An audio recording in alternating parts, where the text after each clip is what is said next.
ऋषि मुनि जन्म जन्मांतर से नाक कान दबाए बैठे हैं, स्वप्न में झांकी नहीं हुई। और महाराज झांकी की क्या बात है, अंतिम समय में उनका नाम भी याद नहीं आया। और तुम्हें भगवान मिल जाएंगे, जाओ घर लौट जाओ। डांटने लगे नारद जी, और फिर भी वो हाथ जोड़कर खड़े हैं। महाराज उन ऋषियों को भगवान क्यों नहीं मिले पता है? बोले तुम्हें पता, तुम ही बता दो। महाराज आप जैसा गुरु उन्हें नहीं मिला, आप जैसा संत उन्हें नहीं मिला, मार्ग बताने वाला, इसलिए आज तक उन्हें भगवान नहीं मिले। और भगवत कृपा है मेरे ऊपर कि आप मुझे मिले हैं, मार्ग बताने वाले आप मेरे गुरु हैं। अब मुझे बताइए मुझे क्या करना है? और नारद जी झट गोद में उठा लिए, तुझे भगवान मिल जाएगा, कन्फर्म है। गोद में उठा लिए, खूब लाड़ लड़ाने लगे और द्वादशाक्षर मंत्र बताए हैं, बेटा इस मंत्र का जप करना और जा, तुझे भगवान मिलेंगे, क्योंकि तू भगवान के लिए पागल हुआ जा रहा है।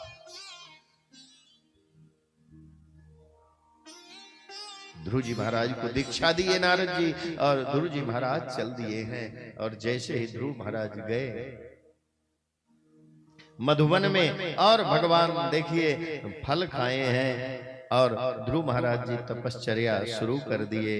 3 दिन के बीच में एक बार फल खाते हैं, रोज नहीं। 3 दिन के बीच में एक बार फल खाते हैं महाराज। लेकिन भगवान 1 महीना तक तपश्चर्या चली, लेकिन भगवान नहीं दर्शन दिए। अब ध्रुव जी सोचे अभी और कड़ी तपस्या करें, शरीर को कष्ट देवें, अब फल खाना छोड़ दिए। तो फिर महाराज क्या खाते थे? बोले 6 दिन के बीच में एक बार जो है पेड़ से गिरी हुए सूखे पत्ते खाते, बेलपत्र के जो सूखे पत्ते गिर जाते थे। नारद और ध्रुव जी महाराज उन पत्तों को खाते थे। 1 महीना तपश्चर्या किए, पर भगवान नहीं प्रसन्न हुए। फिर सोचे कि अब क्या करूं, तो 9 दिन के बीच में एक बार जल पीते। पत्ते खाने छोड़ दिए, फल खाने छोड़ दिए, रोज जल भी नहीं पी रहे। 9 दिन के बीच में एक बार जलपान कर रहे हैं, फिर भी भगवान प्रसन्न नहीं हुए। 4थे महीने तो उन्होंने क्या किया महाराज, 12-12 दिन के बीच में एक बार वायु पीते हैं। ऐसा योग में है, वायु पी के भी व्यक्ति जीवित रहता है। 12 दिन में एक बार वायु पी रहे हैं, फिर भी भगवान नहीं प्रसन्न हुए। एक पैर के बल खड़े होकर के ध्रुव महाराज मंत्र का जप करते हैं, ओम नमो भगवते वासुदेवाय। जप करते हैं, लेकिन भगवान का दर्शन नहीं हुआ। 6ठे महीने में जैसे ही 5वें महीने में तपश्चर्या किए महाराज, अब तो ध्रुव महाराज श्वास लेना बंद कर दिए। कैसे नहीं आओगे तुम? शरीर मेरा नहीं है, आपने बनाया है ना इस शरीर को। ये मनुष्य का कर्तव्य है, धर्म है। ये शरीर में आए हैं तो आपकी प्राप्ति आप मिलोगे कैसे? नहीं, श्वास लेना ही बंद कर दिया।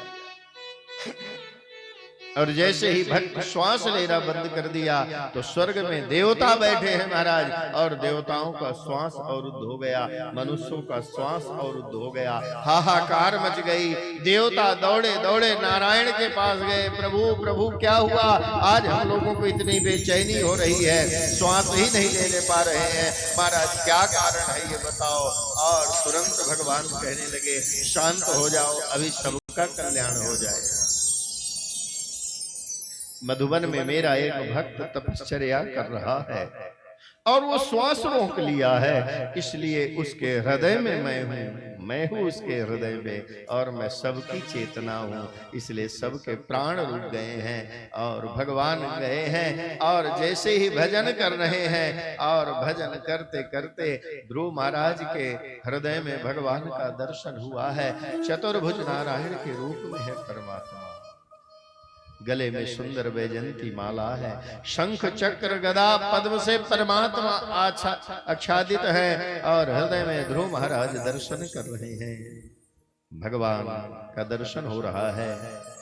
थोड़ी देर बाद भगवान चतुर्भुज रूप लेकर के वही स्वरूप जो ध्रुव जी महाराज के हृदय में चकाचक दर्शन हो रहा है, और भगवान वही स्वरूप भगवान का प्रगट हो गया। बोलिए सच्चिदानंद भगवान की जय।